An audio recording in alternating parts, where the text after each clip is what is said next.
What's up, y'all? Trying something out right here. Hi, BJ.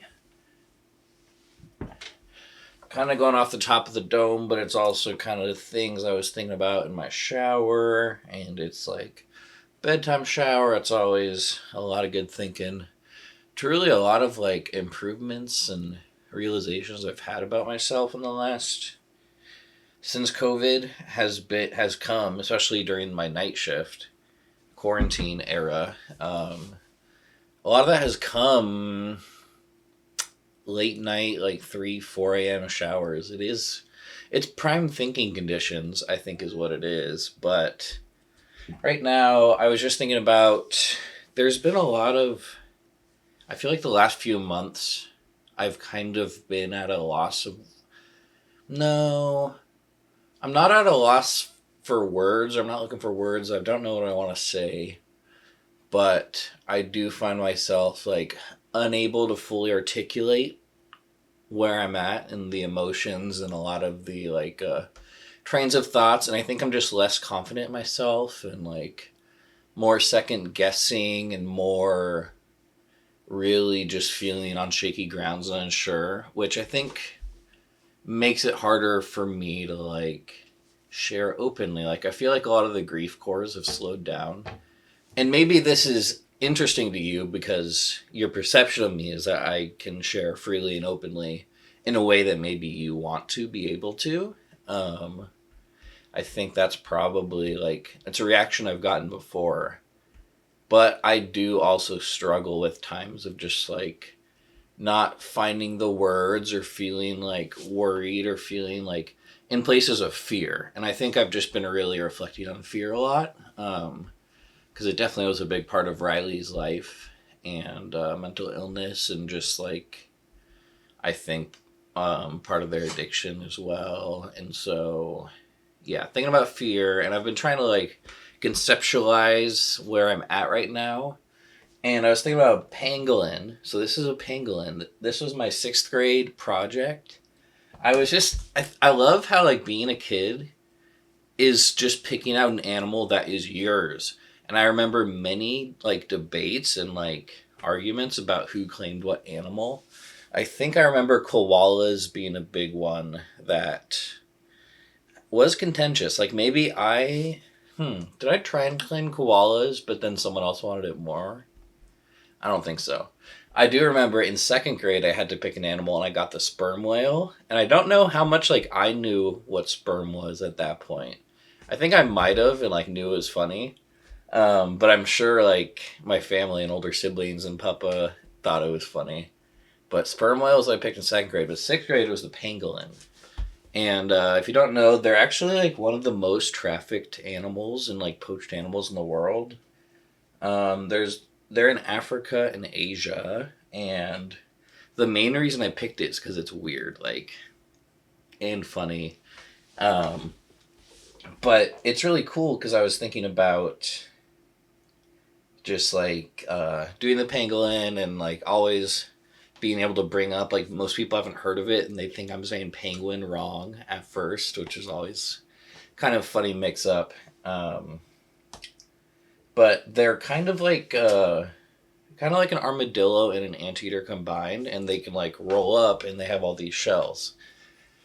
And I think I'm in a place where my like fear and anxiety is just generally like pretty high and like surges through my body more.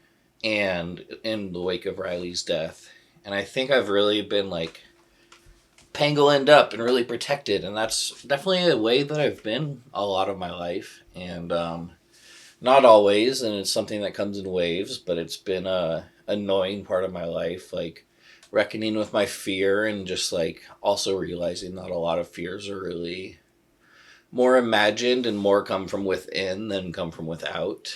And that's something where I've like wrangled with, and it's probably like interfered in my relationships before, and also just in like my own motivation and self-confidence. Because like in my head I know that people are really appreciating like my thoughts and my unfiltered sharing and like talking about some of the harder things, and people think I do a really good job of that. And I know that I do, but that's not the emotional reality sometimes. Like, it sometimes is just so heavy and I like get too in my head. That's kind of like why slobcore I've built it up in this way where I have like the system of which I can like just do my first take and have it a quick thing and like it works well with the way that I want to create. And I think it creates like a lot of the connective parts of like the stuff that I make, which I really like. But dang, it's kind of intense that like I'm dealing with the death of Riley in my art right now.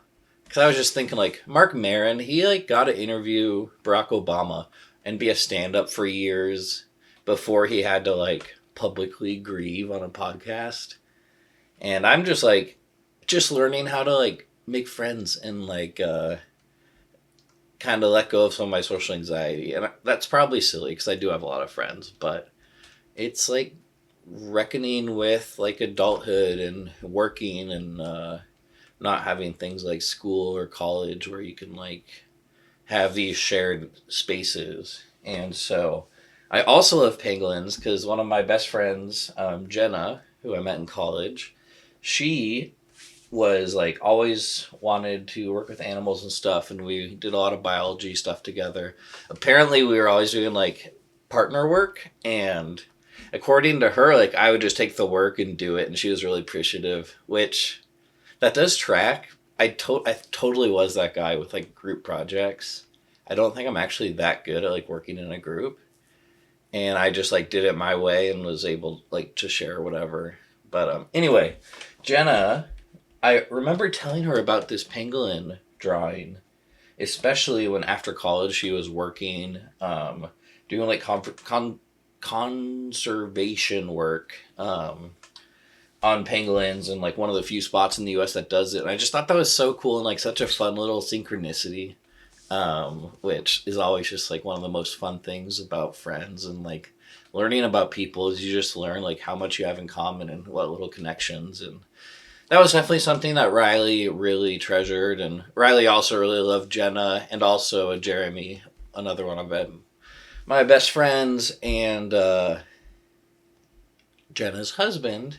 Yeah, I'm kind of getting overwhelmed here a little bit. But anyway, oh, but I was saying, I've also been thinking about this pangolin though, and just about like my friendship with Jenna specifically, because when I like went on the night shift and I started pushing on Instagram more and then started doing my photography, I really appreciated how I was able to like stay more connected and in contact with friends who like I don't live in the same place with anymore. And before I was more of a lurker online and just like how sharing and like being active and just putting in a little bit of energy like has yielded so much, and like reconnections with friends and knowing that like my family kind of knows what I'm up to, and like I love that my mama watches my Instagram story, and that I can like both just do whatever random thing I think about and just be taking pictures and be like trying to live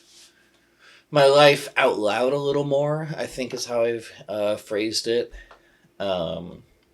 But anyway, so Jenna specifically is like, when I started doing it, I was like, oh shit, this is great because I can post something and like have a little convo with Jenna, and like, oh, it's fun like being active on social media, even though it is scary, and I think that's a lot of the reason like people shy away from it. And so in this time where I've kind of like been feeling like just crappy and down and like, oh, what the heck? Like, why am I even doing this slobcore or whatever? Like, if only I focused more on Riley than in doing slobcore, which is stupid because, like, as I've talked about, I was like making them for them in a lot of ways, and that's probably more the reason why I feel kind of in this weird headspace. But it's things like pangolins, and I gotta unwrap and release the fear and like scurry around and find some ants. That's what Riley would want. And